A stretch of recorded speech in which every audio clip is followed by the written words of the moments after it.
segurança alimentar e nutricional significa que temos acesso a preços confortáveis a alimentos que promovem a nossa saúde e asseguram também a nossa nutrição. Ora, isto numa população mundial em crescimento é um grande desafio internacional. Nós somos hoje entre cerca de 7,6 a 7,8 mil milhões de pessoas no mundo e seremos quase 10 milhões em 2050. A previsão é de 9,8 mil milhões.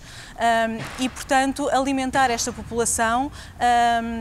será um grande desafio, principalmente para os países em desenvolvimento, porque 95% do crescimento populacional será de facto nesses países. Portanto, a pressão demográfica será muito grande até 2050. Depois calcula-se também que a procura de alimentos irá aumentar cerca de 60% até 2050. Não só para satisfazer este aumento populacional, mas também porque as pessoas, à medida que há uma redução da pobreza e um aumento das classes médias, há uma tendência para o consumo de maior proteína animal, nomeadamente carne, laticínios, etc. Atualmente nós vemos que a produção agrícola, metade da produção agrícola no mundo já é para alimentos para animais, que depois são para consumo humano e, portanto, é um grande desafio como alimentar esta população que está a mudar os seus hábitos também alimentares à medida que sai da pobreza extrema. E como fazer isto sem danificar o planeta, assegurando os direitos humanos, será um dos grandes desafios do século XXI, sem dúvida. Particularmente porque isto também tem a ver não só com questões de quantidade de alimentos, mas com a forma como o modelo alimentar mundial está organizado e os desequilíbrios de poder que existem no sistema alimentar. Bom, é fácil nós percebermos que não é possível termos um mundo mais pacífico e um desenvolvimento mais inclusivo se não resolvermos o problema da fome. Este é de facto um problema extremo. Nós hoje temos mais de 820 milhões de pessoas que passam fome no mundo, cerca de uma em cada 9 pessoas no mundo que ainda não têm a nutrição adequada, e este é um fator que influencia tudo o resto. Quase metade da mortalidade infantil é devido a fatores que têm a ver com a fome e com a desnutrição, influencia a saúde pública, influencia as políticas educativas, influencia as perspectivas económicas dos países, etc. E de facto, nos países, principalmente da África subsaariana e do sul da Ásia, este é um problema que ainda afeta largos setores da população. Depois o estudo, para além da questão da fome, alarga um pouco também a análise a qual é a interligação entre a insegurança alimentar como causa e como efeito da pobreza.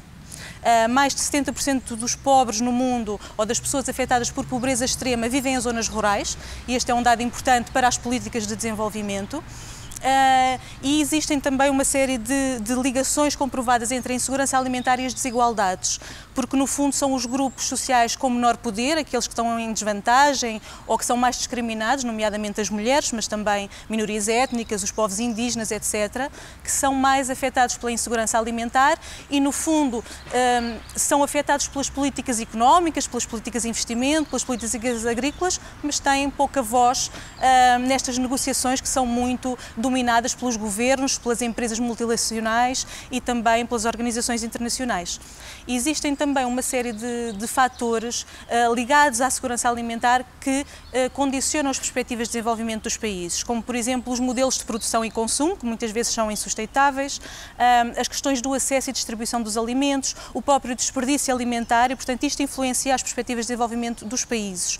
Ao contrário, também se verifica, ou seja, os modelos de desenvolvimento que são prosseguidos também têm impacto na insegurança alimentar e, portanto, há como que um ciclo de fatores que se influenciam mutuamente, perpetuando situações de insegurança alimentar e de pobreza.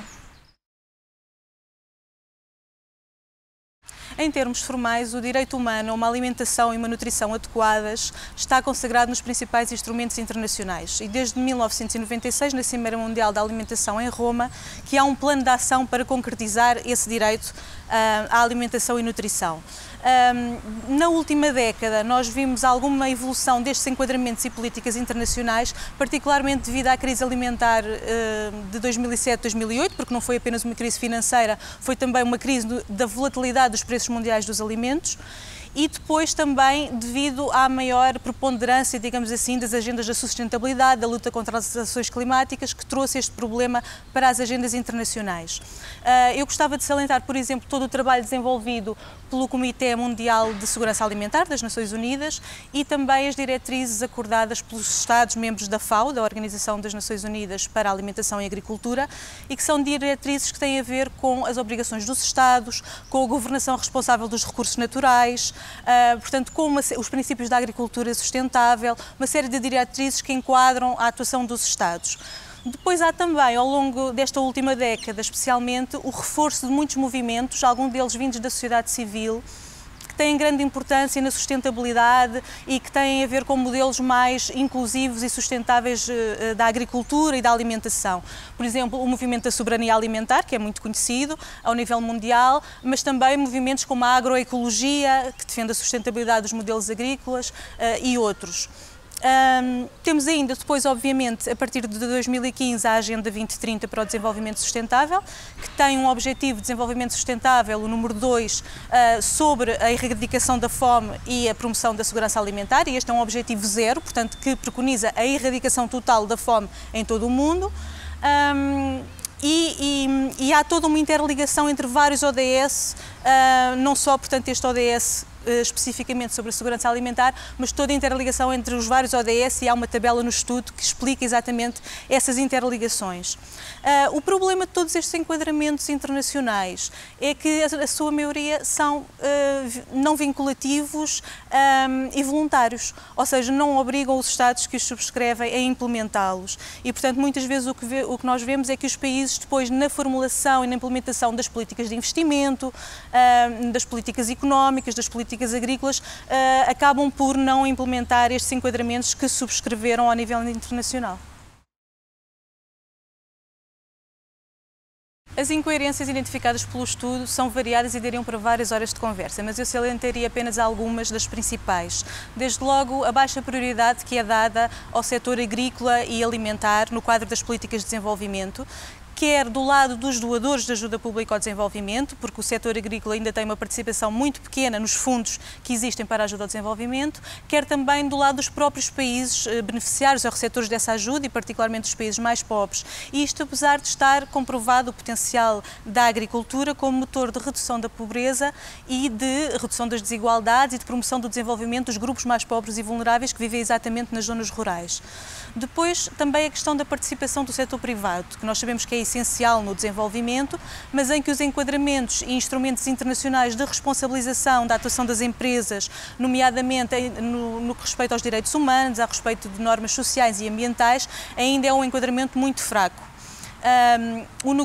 O que verificamos é que o negócio principal das empresas neste setor agroalimentar nos países mais pobres tem muito a ver com plantações de monocultura ou plantações de produção intensiva que não têm reflexos depois na melhoria da segurança alimentar das populações locais. Depois as incoerências que existem entre a política energética e a política de segurança alimentar e desenvolvimento, porque, por exemplo, no caso europeu, nós investimos e bem na produção de biocombustíveis para limitar a emissão de gases poluentes e assim combater as alterações climáticas, mas depois a produção de muitos desses biocombustíveis é feita através de plantações nos países mais pobres, portanto fora da Europa, em que há várias evidências de fenómenos, por exemplo, de apropriação de terras, de expulsão das populações, de violação de direitos humanos e de normas laborais, etc. E para dar também um exemplo muito concreto da União Europeia em relação à política agrícola comum,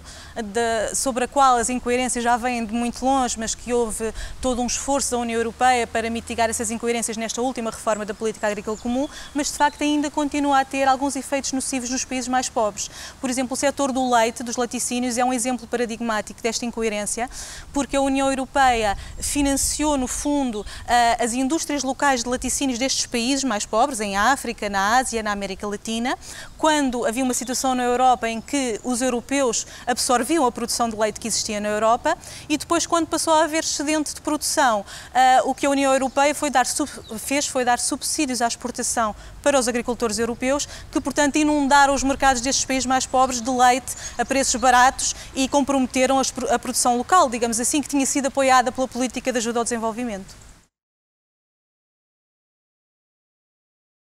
Em termos de recomendações globais apontadas pelo estudo sobre quais os caminhos a seguir, é preciso desde logo que as políticas agrícolas e de investimento sejam mais coerentes com os objetivos de desenvolvimento que já dizem prosseguir, pelo menos em termos formais. Depois é preciso reforçar e tomar medidas para uma concorrência global mais livre, mais justa no setor agroalimentar mundial, porque não é o que acontece neste momento, uma vez que o setor está dominado por grandes empresas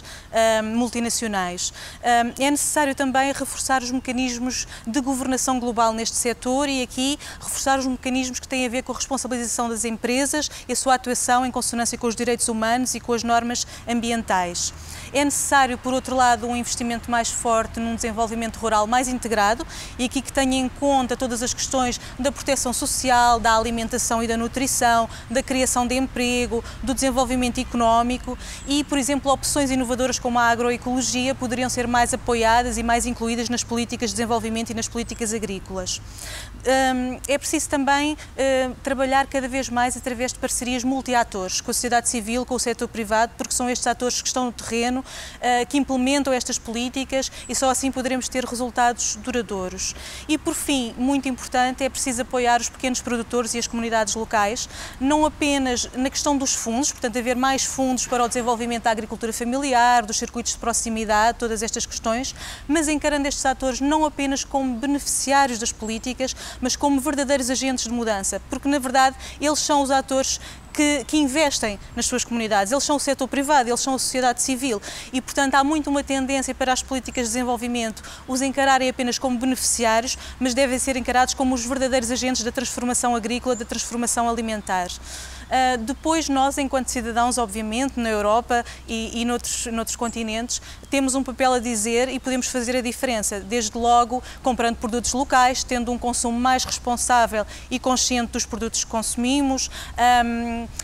informarmos, por exemplo, sobre qual é a proveniência de determinados produtos para assegurar que respeitam os direitos humanos e as normas laborais nas várias partes do mundo, participarmos na nossa comunidade, em hortas comunitárias, em iniciativas de associações locais, etc. E também, obviamente, planeando as nossas refeições para combater o desperdício alimentar, que é um grande problema nos países mais desenvolvidos.